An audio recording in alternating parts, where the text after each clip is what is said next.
ससुराल में बहू की पिटाई। जल्दी से चाय बनाकर माँ जी को कमरे में दे आती हूँ, नहीं तो मैं टाइम पर चाय नहीं लेकर गई तो माँ जी पूरे घर में भूचाल मचा देंगी।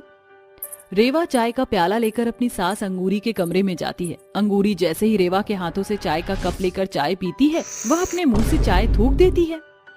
अरे बहू, ये तू क्या बना कर लाई है? अरे चाय बना कर लाई है या फिर इसके अंदर जहर डाल कर लाई है? माँ जी, आप ये कैसी बातें कर रही हो? भला मैं आपकी चाय में जहर क्यों डालूंगी? मैं तो आपकी चाय बना कर लाई हूँ ताकि आप सुबह सुबह अच्छे मूड में उठो, लेकिन यहाँ तो फिर भी उल्टा ही हो गया। रेवा की बातें सुनते ही अंगूरी को गुस्सा आ जाता है, जिसके बाद अंगूरी अपनी बहू रेवा के बाल पकड़ लेती है और अपनी चाय का प्याला रेवा को पिला देती है। अब बता बहू, इसके अंदर तू जहर मिलाकर लाई है या फिर नहीं?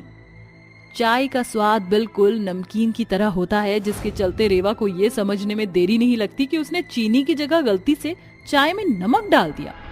मुझे माफ कर दीजिए माँ जी, गलती से चीनी की जगह नमक डाल दिया मैंने, चाय में मुझसे गलती हो गई। अंगूरी एक जोरदार तमाचा रेवा के मुंह पर मारती है और उससे कहती है, आइंदा अगर ऐसी गलती दोबारा की तो मुझसे बुरा कोई नहीं होगा।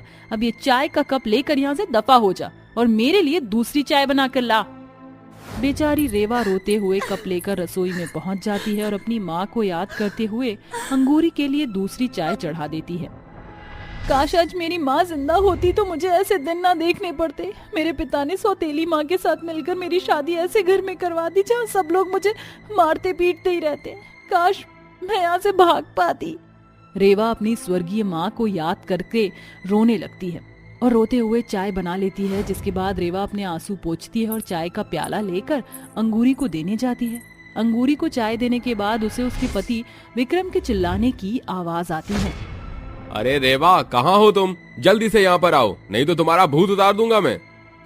रेवा अपने पति के डर के मारे जल्दी जल्दी कमरे में जाती है, जिसके बाद विक्रम गुस्से से रेवा से कहता है, यहाँ पर मेरी एक पेंट रखी थी जिसमें बहुत सारे पैसे थे, वो पेंट कहाँ है? अजी, उसे तो मैंने वॉशिंग मशीन में धोने के लिए डाल दिया। ये सुनते ही विक्रम को बहुत तेज गुस्सा आता है, जिसके बाद विक्रम रेवा के मुंह पर एक जोरदार तमाचा मारते हुए कहता है, अरे ये तुमने क्या किया? तुम्हें जरा भी अकल है? मेरी उस पेंट में इतने सारे पैसे थे, तुमने सारे पैसे बर्बाद कर दिए। मेरे पूरे महीने की तनख्वाह थी, तनख्वाह। अब मैं तुम्हें नहीं छोड़ूंगा। विक्रम एक डंडी उठाता है और रेवा को मारना पीटना शुरू कर देता है, जिसके चलते रेवा को बहुत तेज दर्द होता है और वह अपने आप को बचाने के लिए कहती है, अजी मुझे छोड़ दीजिए, मुझे बहुत तेज दर्द हो रहा है। आखिर मैंने ऐसा क्या जुल्म कर दिया जो आप मुझे मारे जा रहे हो? अगर तुम्हें मेरी पैंट धोनी ही थी तो तुमने उसे धोने से पहले उसकी जेब क्यों नहीं चेक की? पिछली बार आपने मुझे इस बात पर मारा था कि मैं आपकी जेब चेक करती हूँ, पर आज आप इसलिए मार रहे हो क्योंकि मैंने आपकी जेब भी चेक नहीं की।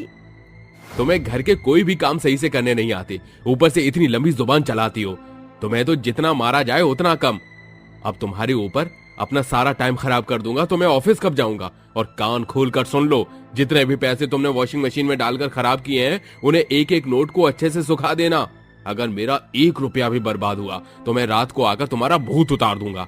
ऐसा कहकर विक्रम फटाफट तैयार होता है और ऑफिस के लिए निकल जाता है। विक्रम के जाने के बाद रेवा तुरंत वॉशिंग मशीन में से पैंट निकालती है। जैसे ही वह जेब में हाथ डालती है, उस जेब में कोई भी पैसे नहीं होते। इसमें तो पैसे ही नहीं है।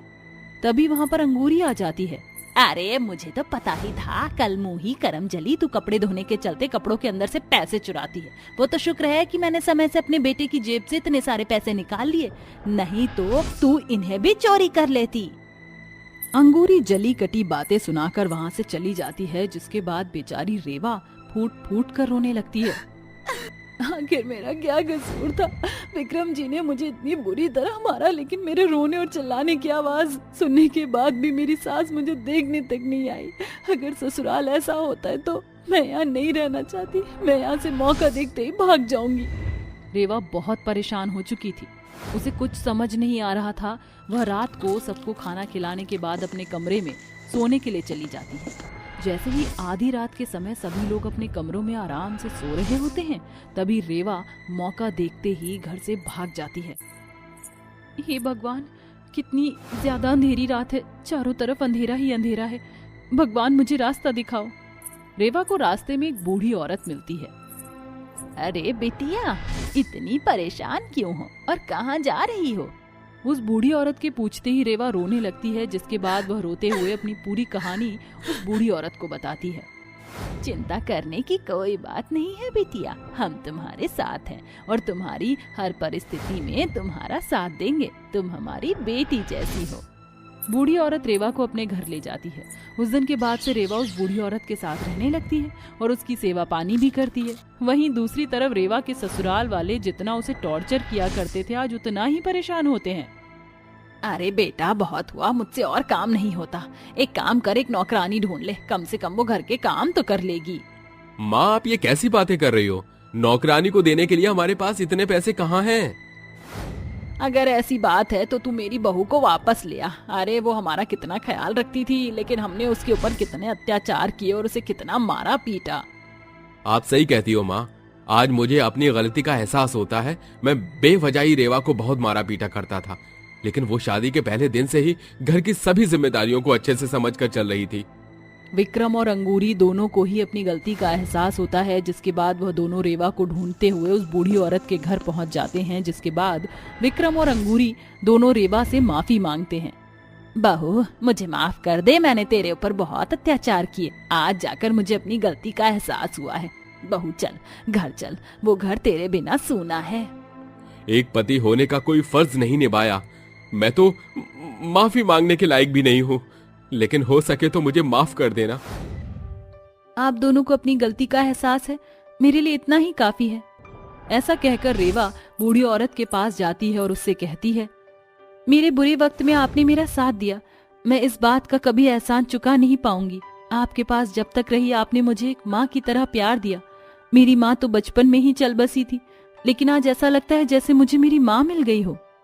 अरे बिटिया, एक तरफ माँ कह रही है और दूसरी तरफ एहसान कहकर मेरी ममता को लात मार रही है। रेवा ये सुनते ही उस बूढ़ी औरत को गले से लगा लेती है। उस दिन के बाद से उस बूढ़ी औरत से रेवा का एक रिश्ता जुड़ जाता है और वह अपने ससुराल में अपनी सास अंगूरी और अपने पति विक्रम के साथ खुशी खुशी रहने लगती है। बहुत दिमाग सठिया गया है ना आप दोनों का। सारी अकल आज मैं ठिकाने ही लगा दूंगी। जब 2-4 डंडे बदन पे पड़ेंगे तभी आप लोग समझेंगे। अरे बहू, ये तुम क्या कर रही हो? हम तुम्हारे माता पिता के समान हैं, ऐसा व्यवहार तो मत करो। अरे बहू, थोड़ी तो शर्म या रहम खा हम पर। हम बूढ़ों को सता रही है, हमने तेरा क्या बिगाड़ा है? सच बताऊं तो आपने मेरी नाक में दम कर रखा है। ऐसा कहते ही वो एक बंद कमरे में अपने सास ससुर को डंडों से मारने लगती है, जिसके बाद वो दर्द से तड़पते हुए रोकने की कोशिश करते हैं, लेकिन काव्या नहीं रुकती। आखिर एक बहू अपने बूढ़े सास ससुर को बंद कमरे में क्यों मार रही थी? इस दृश्य का पूरा सच क्या था, ये जानने के लिए हमें कुछ समय पीछे जाना होगा, जहां मोहित अपने माता पिता उषा और कमलेश के साथ दिल्ली जैसे शहर में रहता था। मोहित मल्टीनेशनल कंपनी में नौकरी करता था। तभी एक रोज उसके ऑफिस में काव्या नाम की पढ़ी लिखी लड़की आती है, जो उसकी टीम पार्टनर थी। उसे देखकर अपने दिल पर हाथ रखकर वो कहता है, हाय, ये लड़की तो सच में बहुत खूबसूरत है। लगता है मुझे लव एट फर्स्ट साइट हो गया है।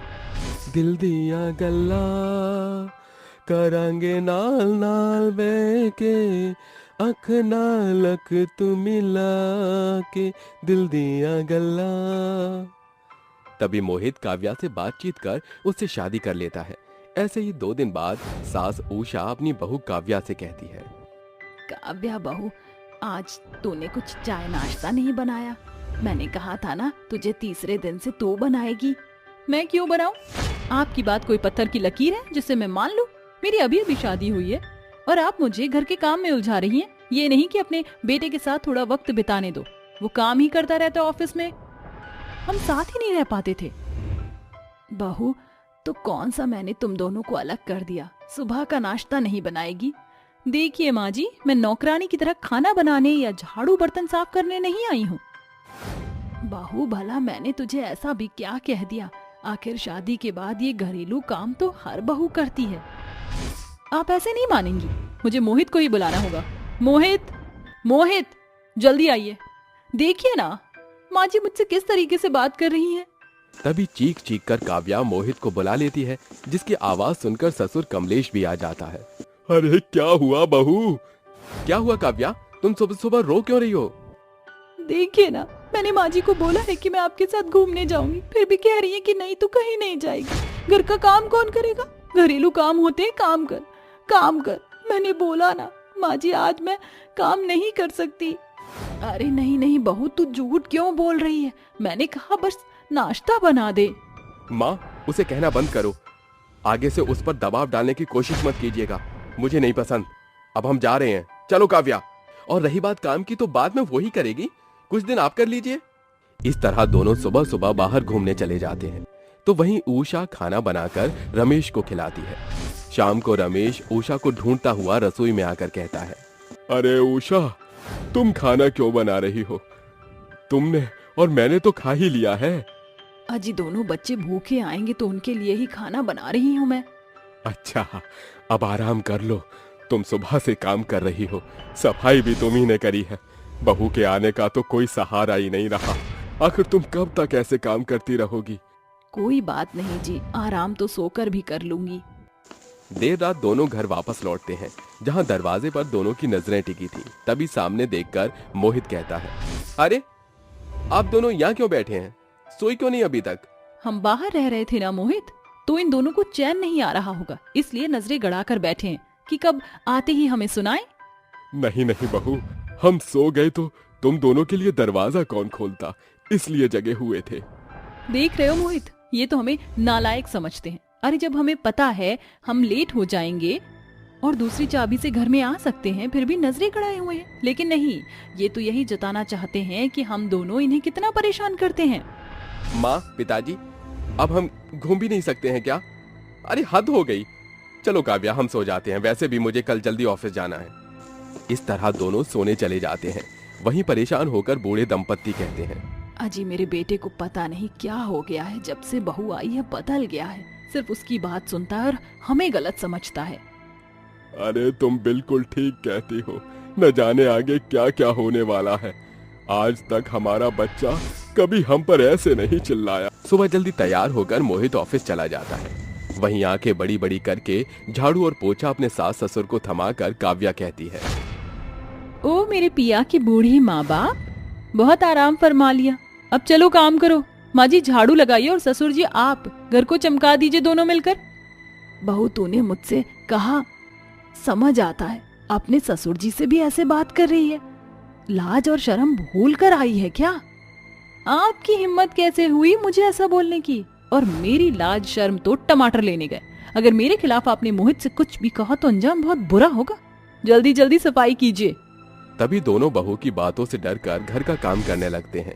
कुछ देर बाद काव्या बेड पर बैठे हुए नाखून घिसते हुए कहती है, अरे माँ जी, पापा जी, कहाँ मर गए दोनों? अरे मेरे पाँव में दर्द हो रहा है, जरा आकर दबा दो। अरे क्या हुआ बहू? हाँ बहू, तू चीखी क्यों? मेरा पैर दबा दीजिए, बहुत दर्द हो रहा है। पर बहू। क्या बहू? दबाती हो या आपके बेटे को भड़काना चालू करूं फिर से? तभी दोनों अपनी बहू के पैर दबाने लगते हैं। इस तरह काव्या अपने पति के पीठ पीछे अपने सास ससुर के साथ बदतमीजी करती है, उन पर अत्याचार करती है। बेचारे बूढ़े माँ बाप डर के मारे अपने बेटे से कुछ कह भी नहीं सकते थे। शाम को सास ससुर पानी के लिए तड़प रहे थे, मगर काव्या उन्हें पानी नहीं पीने देती। फिर वो जब गिलास लेकर आती है तो उसे भी गिराकर कहती है, माँ जी, पापा जी, आपको पानी पीना था पर मेरे हाथ से गिर गया।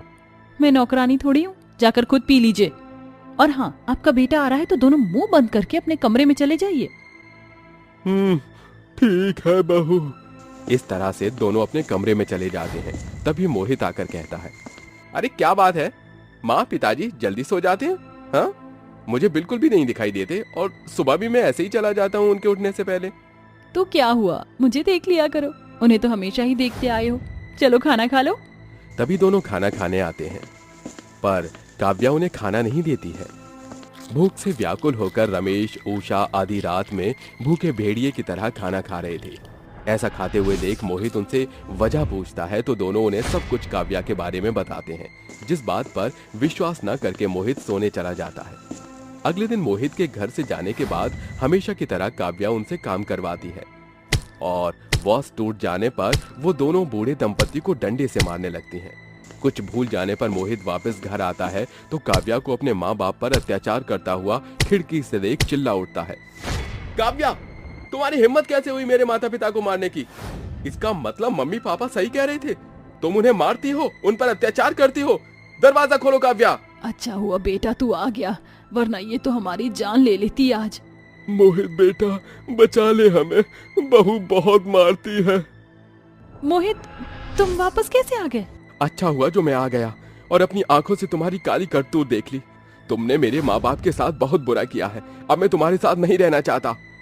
ऐसा कहकर वो दरवाजे को तोड़ देता है और काव्या के एक थप्पड़ मारता है और बोलता है, काव्या, तुमसे प्यार करके तो मैं इस घर में लाया था, पर तुमने तो मेरे माँ बाप को ही नौकर बनाकर उन्हें मारा पीटा, उनकी ऐसी हालत की। मुझे तुम्हारे साथ रहने में जरा सी भी दिलचस्पी नहीं है। अपना सामान लेकर यहाँ से निकल जाओ, वरना पुलिस को बुला लूंगा।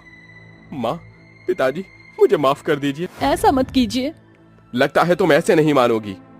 तभी मोहित धक्के मारकर काव्या को घर से बाहर निकाल देता है और अपने माता पिता के कदमों में झुककर उनसे माफी मांगता है और अकेले ही उनका ख्याल रखता है। शाम का सूरज बादलों की गोद में समाने को था। बावजूद इसके वो गरीब बनिहारन बहू खेतों में फसल की कटाई कर रही थी।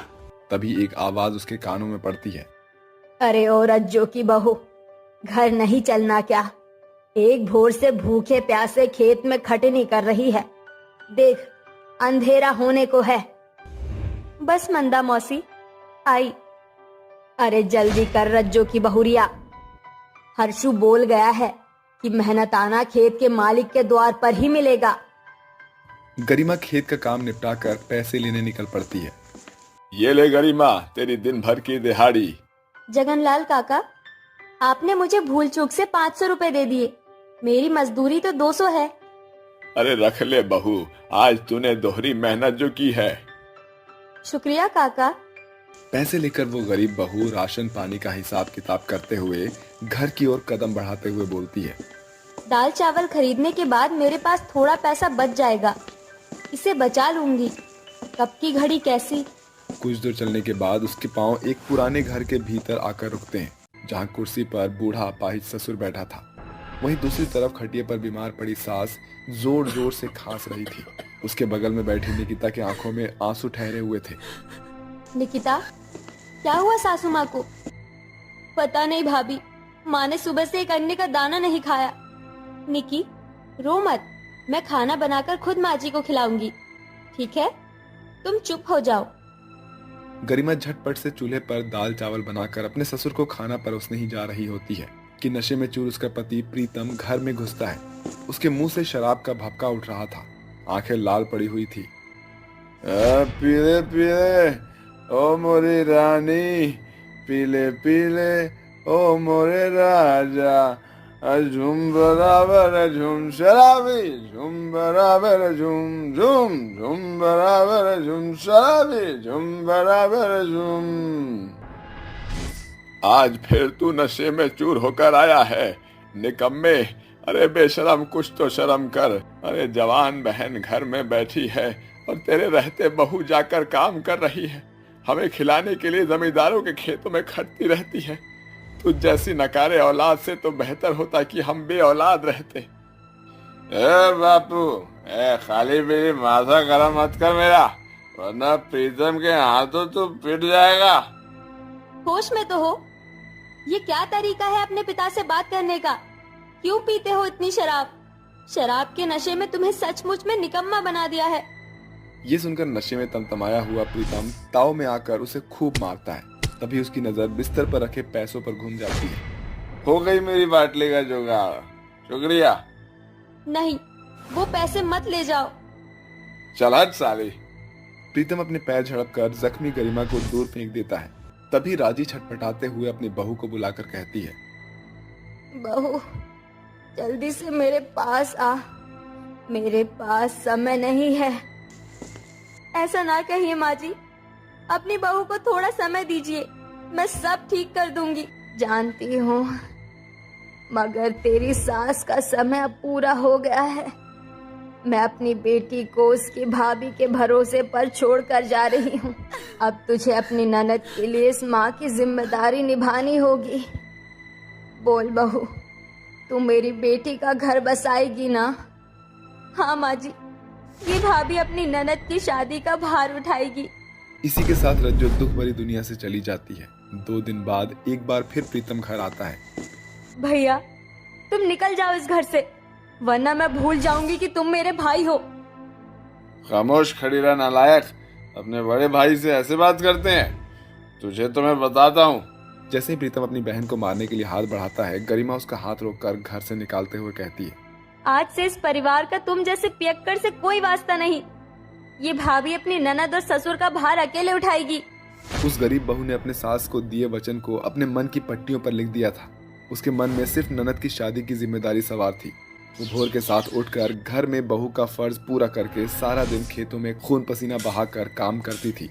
और फिर एक दिन, निकिता, ये साड़ी पहनकर तैयार हो जाओ, आज तुम्हें देखने लड़के वाले आ रहे हैं। ठीक है भाभी। भाभी के कहने पर निकिता जल्दी से तैयार हो जाती है। तभी नालंदा और रूपचंद अपने बेटे के साथ चलकर वहां आते हैं। आइए, मैं आप लोगों का ही इंतजार कर रही थी। ये मेरे ससुर जी है। नमस्ते बहन जी, अरे बैठिए ना। मैं निकिता को लेकर आती हूँ। गरिमा निकिता को लेकर लड़के वालों के सामने आती है, जहां निकिता उन्हें चाय नाश्ता परोसती है। तभी नालंदा अपने पति रूपचंद के कानों में फुसफुसाती है। ये मेहमान नवाजी तो चलती रहेगी, अब जरा मुद्दे की बात कर ली जाए। देखो बेटी, वैसे तो हमें ये सौदा मंजूर है, मगर इस गरीबी में तुम अपनी ननद की शादी में दान दहेज दे पाओगी? रूपचंद जी, ये भाभी अपनी ननद का हाथ आपके बेटे के हाथों में दे रही है। इससे बड़ा दहेज और क्या होगा? बहन जी, इस बदनसीब भाभी के कंधों पर पहले ही ससुर और ननद की भूख मिटाने की जिम्मेदारी है। ऐसे में ननद का ब्याह करना ही भारी पड़ रहा है। ऊपर से दहेज की भारी भरकम बोझ का भार कैसे उठाएगी मेरी गरीब बहू? नहीं बाबूजी, ये भाभी दहेज देगी, मुझे मंजूर है। ठीक है, आज से 2 महीनों बाद बारात लेकर आएंगे, चलते हैं। लड़के वालों के जाते ही निकिता कहती है, भाभी, आपने हामी क्यों भरी? 2 महीनों में कहां से आएंगे इतने पैसे? अपनी भाभी पर भरोसा रखो निकिता। गरिमा को भले अपनी रातों की नींद ही क्यों ना झोंकनी पड़े, मगर तुम्हारी डोली तय की तारीख पर ही उठेगी। रात का अंधियारा छटते ही वो गरीब भाभी भोर की पहली किरण के साथ ही घर की जिम्मेदारी पूरी करके जगलाल के पास आती है। जय राम जी की काका, कुछ दिनों बाद मेरी ननद की शादी है। सिर्फ फसल की कटौती से बात नहीं बनेगी। आज से मैं पूरे खेत का भाग काटूंगी। मगर ये इतना आसान नहीं है। 4 लोगों का काम तू अकेले कैसे करेगी? हाँ काका, बस बदले में आप 4 जन की दिहाड़ी मुझे देना। गरीब लाचार भाभी सारा दिन भूखे प्यासे फसल काटती है। उसकी आंखों के आगे ननद की शादी की छवि नाच रही थी। वो कभी भट्टी ईंट ढोती तो कभी मजदूरी करती। 2 महीने बाद शादी में 3 दिन ही बच गए हैं। दिन रात जी तोड़ मेहनत करके भी लगभग 3 लाख की रकम जुड़ी है। अभी तो शादी का मड़वा बनाना बाकी है। गांव और बारातियों को भोज भी खिलाना है। हे भगवान, इस गरीब भाभी की लाज रखना। ये सब कैसे होगा? क्यों ना मैं अपने कन्यादान वाले गहनों का सोना पिघलाकर चेन अंगूठी गड़वा दूं और कुछ पैसे मायके से मांग लेती हूँ। और बची बात ब्याह के मंडवे की, तो अपनी ननद के शादी का मंडप ये भाभी अपने हाथों से बनाएगी। अगली भोर गरिमा जंगल से बांस के बड़े बड़े 4 डंडे काटकर शादी का मंडप बनाती है और शादी के दिन तक भूखे प्यासे दहेज का सामान जोड़ती है। साथ ही घर को सजाती है और शादी की शाम अपनी दुल्हन बनी ननद को निहारते हुए कहती है, इस दुल्हन के भेष में कितनी सुंदर लग रही है। किसी की नजर ना लगे मेरी बन्नो रानी को। अपनी भाभी के चेहरे पर खिली खुशी देखकर ननद की आंखें भर जाती है और वो कहती है, भगवान आप जैसी भाभी सबको दे। गरिमा भाभी, आपने अपनी ननद का घर बसाने के लिए अपने भूख प्यास को भुलाकर दिन रात कठोर मेहनत की। इसीलिए आपकी ननद आज दुल्हन बनी खड़ी है। मैं बड़ी भाग्यशाली हूँ भाभी, जो मुझे माँ जैसी भाभी मिली। अपनी ननद की बात सुनकर गरीब भाभी की पलकें भीग जाती है। जिसके बाद लड़के वाले बारात लेकर उसके घर आते हैं और 7 फेरों के साथ गरिमा की ननद की शादी हो जाती है। जाओ निकिता, इस गरीब भाभी की दुआ है कि तुम्हारा नया संसार खुशियों से भरा हो। अपना ख्याल रखना भाभी। आखिरकार गरिमा ने अपनी सास को दिए वादे को खराई से पूरा किया। मगर अभी उस गरीब भाभी के कदम कहाँ रुकने वाले थे, क्योंकि उसके सर पर बूढ़े ससुर की भूख मिटाने की जिम्मेदारी अभी बाकी थी। वो आज भी बिना रुके बिना थके मेहनत किए जा रही है। कटहल बोलो कटहल, ताजे ताजे कटहल, कच्चे कच्चे कटहल, आओ आओ काका खाओ कटहल की तरकारी। अरे आओ चंद्रिका चाची, अरे चंद्रिका चाची ले जाओ अचार वाले कच्चे कटहल। अरे ओ गोपी, ठहर तो जरा, कैसे बेच रहा है कटहल? 40 रुपए किलो चाची। काहे रे गोपी, तू हमके बुर्बक बूझत है? 1 किलो कटहल के 20 रुपए से 1 आना भी ज्यादा नहीं दूंगी। मगर चंद्रिका चाची, हाट बाजार में तो सभी तरकारी भाजी वाले 40 रुपए किलो कटहल बेच रहे हैं। अरे तू बाजार की बात छोड़, क्योंकि ये कटहल तो तेरे घर की खेती है। और फिर तू कौन सा बाल बच्चेदार है, क्या करेगा ज्यादा पैसे कमाकर? तुझे कोई परिवार का पेट थोड़ी पालना है। ठीक है चाची, 20 रुपए किलो ही ले लो। ये पहली बार नहीं था जब गोपी को कम दाम पर कटहल बेचना पड़ा। गरीब गोपी को हर दिन इन हालातों का सामना करना पड़ता था। दिन भर कटहल बेचकर सूरज की घटती किरण के साथ वह घर आता है। घर के नाम पर उसके पास कच्ची ईंटों से बनी झोपड़पट्टी थी, जिसका दरवाजा घास फूस से बना था। घर के पुराने खटिया पर बीमार रामलाल लेटा हुआ था। अरे गोपी, आ गया बेटा। हाँ पिताजी, आप आराम कीजिए, मैं जल्दी से खाना बनाता हूँ। गोपी जल्दी से चूल्हे पर खाना चढ़ाकर अपने घर को निहारने लगता है। तभी जल रही लकड़ी का एक सरकंडा उसके हाथों पर छटक कर पड़ जाता है। माँ। अरे गोपी, तू ठीक तो है? हाँ पिताजी, बस हाथ पर हल्की सी आंच लग गई। अरे इसीलिए कहता हूँ कि ब्याह करके बहू ले आ। चूल्हा चौका करना मर्द के बस की बात नहीं है। पिताजी, किस बेटी का बाप मुझ गरीब गंवार गोपी से अपनी बेटी ब्याहना चाहेगा? इस गरीबी में आपका और अपना पेट पालना ही पहाड़ है। वो तो गनीमत है कि इस कटहल के गांच से कटहल तोड़कर बेचकर दाना पानी चल रहा है। ऐसा कहते हुए गोपी अपनी गरीबी की गहराइयों में गुम हो जाता है। समय गुजरता है। एक दिन गोपी कटहल से भरी टोकरी माथे पर लादे बाजार की ओर बढ़ रहा था। तभी उसे ठंड में ठिठुरती एक बुढ़िया दिखती है। कटहल ले लो, कटहल, कच्चे कच्चे कटहल। अरे अम्मा, तुम यहाँ क्यों बैठी हो? मुसाफिर हूँ बेटा, रास्ता भटक गई हूँ। बेटा, रास्ते में कुछ चोर लुटेरे ने मेरे पैसे खाना सब कुछ छीन लिया। मुझे बहुत जोरों की भूख लगी है, मगर हाथ में एक खोटा सिक्का तक नहीं। बुढ़िया की आप बीती सुनकर गोपी बिना अपनी परवाह के सहानुभूति के साथ कहता है, ये लो अम्मा, ये पैसे और ये एक कटहल रख लो। बिल्कुल पका कटहल है, इसे अपने घर ले जाना। शुक्रिया बेटा, भगवान तुम्हारे ओछे घर को बड़ी बरकत से भरे। इस तरह उस दिन गरीब गोपी खाली हाथ ही घर लौट आता है। जहां वह देखता है उसके पुराने घर की नींव पर एक विशाल कटहल का बड़ा ही नायाब घर खड़ा है, जिसके बाहर सीढ़ी, दरवाजे, खिड़कियां सब बने थे। अरे ये घर तो बिल्कुल कटहल के जैसा है, ये कैसे हो सकता है? अचानक वही बुढ़िया कटहल के घर के दरवाजे पर खड़ी दिखाई देती है। अम्मा, आप यहाँ गई नहीं आप? फिर वह अम्मा एक देवी में बदल कर बोल पड़ती हैं। कैसे जाती गोपी, तुम्हारा मुझ पर कर्ज जो था, चौंको मत। गोपी, मैं देवलोक की देवी हूँ जो तुम्हें आजमा रही थी। तुम बेहद खरे इंसान हो। तुमने जो मुझे कटहल दिया था, मैंने उसे जादुई सोने के कटहल घर में बदल दिया है। इतना ही नहीं, अब से कटहल का पेड़ भी जादुई पेड़ है, जिस पर के कटहल कभी खत्म नहीं होंगे। और हाँ, जिस कन्या के कदम पड़ते ही ये जादुई सोने का कटहल घर 4 गुना और बड़ा हो जाएगा, उसे अपनी जीवन संगिनी समझ लेना। इतने के बाद वह देवी जादुई कटहल घर के दरवाजे से गायब हो जाती हैं और गरीब गोपी सीढ़ियां चढ़कर जैसे ही कटहल घर में कदम रखता है, वह भौचक्का रह जाता है। अरे मोरी मैया, अब जान पड़ा कि ये जादुई कटहल का घर कैसे है। यहाँ तो सब कुछ सोने के सामान में बदल गया है। अरे दीवार सोने की खटिया, खरे सोने का सब कुछ, मिट्टी का चूल्हा भी सोने में चमचमा रहा। अरे तू गरीब नहीं रहा रे गोपी। जादुई सोने के कटहल घर को देखकर गरीब गोपी की आंखें खुशी से टिमटिमा उठती हैं। गोपी हंसी खुशी से अपने पिता रामलाल के साथ रहने लगता है और अगली भोर जैसे ही वह जादुई कटहल के पेड़ से एक कटहल तोड़ता है, तभी अचानक वहाँ एक नया कटहल उगाता है। अरे वाह, ये जादुई कटहल का पेड़ का कमाल एकदम हटकर है।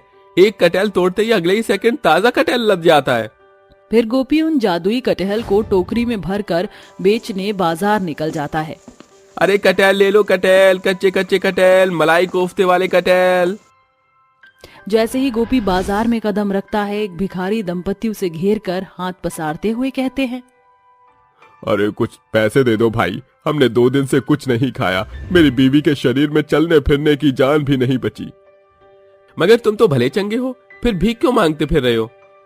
ये सुनकर भिखारी बसंता अपनी बेबसी लाचारी पर रोते हुए कहता है, अरे गरीबी और बेरोजगारी की लाचारी ने हम दोनों दंपत्ति को भूखे से भिखारी बना दिया। जब किसी से मदद का हाथ नहीं बढ़ाया तो मजबूरन मुझे भीख के लिए हाथ पसारना पड़ गया। भिखारी के सच्चे बोल गोपी की आंखों को भिगो देते हैं और वो कहता है, मैं करूंगा तुम्हारी मदद, आओ मेरे साथ। बसंता उन्हें अपने जादुई कटहल के पेड़ के पास लाता है। आगे बढ़ो और तुम ये सारे कटहल तोड़ लो। जैसे ही भिखारी गांच से हाथ बढ़ाकर कटहल तोड़ता है, पूरा पेड़ कई सारे कटहल के गुच्छों से भर जाता है। अरे ये क्या, मैं जिस भी डाली से कटहल तोड़ रहा हूँ वहां अगले ही पल कटहल कैसे उगाते हैं? क्योंकि ये जादुई कटहल का पेड़ है। इस पेड़ के कटहल कभी खत्म नहीं होते।